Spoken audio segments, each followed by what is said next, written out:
Shalom po mga bata! Alam niyo po ba ano ang asno? Nakita na po ba kayo nito?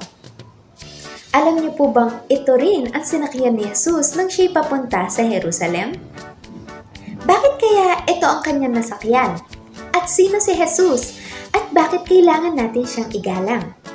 Yan ang ating matutuklasan sa kwento sa araw na ito. Kapayapaan mga bata!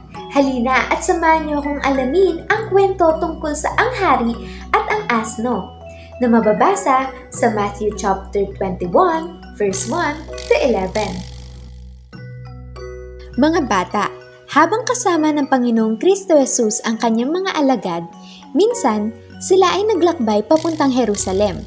Dumaan sila sa Bethphage, sa bundok ng mga olibo. Inutusan ni Jesus ang dalawa sa kanyang mga alagad.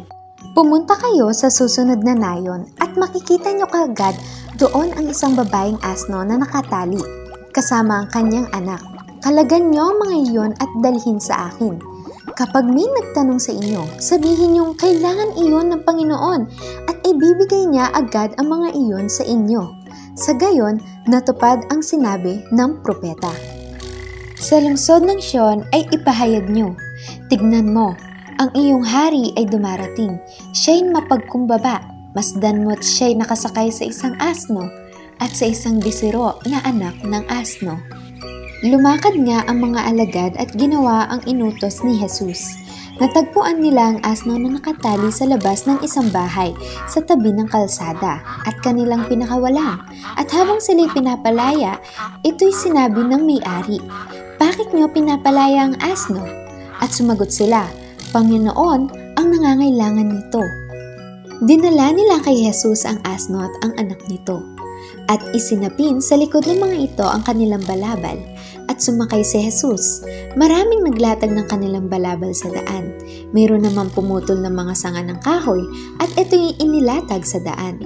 Nagsisigawan ang mga tao na una at sumusunod sa kanya. Sigaw nila, "Hosana!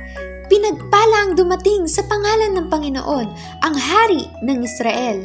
Ayon sa nasusulat, "Huwag kang matakot, anak ng Sion. Narito, dumarating ang iyong hari na nakasakay sa isang asno." Pagpasok ni Jesus sa Jerusalem, nagulo ang buong lungsod. "Sino kaya ito?" tanong nila. "Si Jesus, ang propetang taga Nazaret sa Galilea," sagot ng karamihan. At dito nagtatapos ang ating kwento. Mga bata, nalaman natin sa kwento na si Jesus ay pumunta ng Jerusalem sakay ng asno upang magdala ng kapayapaan at hindi upang magpakita ng lakas. Alam niyo ba kung ano ang asno? Ang asno ay isang hayop na may kahawig sa kabayo, ngunit mas maliit ito. Kilala rin bilang donkey o buriko. Sa panahong iyon, ang mga hari ay karaniwang sumasakay sa kabayo kapag pumapasok sa isang lungsod, simbolo ng kapangyarihan at digmaan.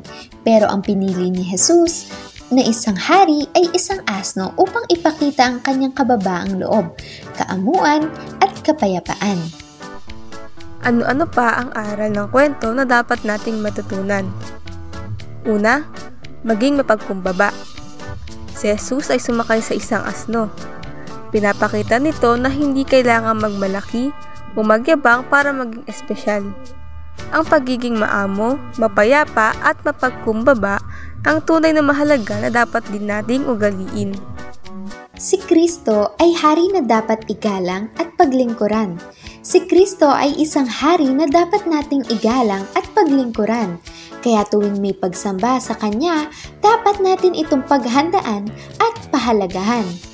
Ang ating memory verse ay mababasa sa 1 Peter chapter 2, verse 17 NLT, "Respect everyone and love the family of believers.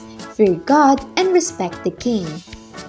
Maraming salamat sa panonood mga bata. Hanggang sa muli. Miss pa po!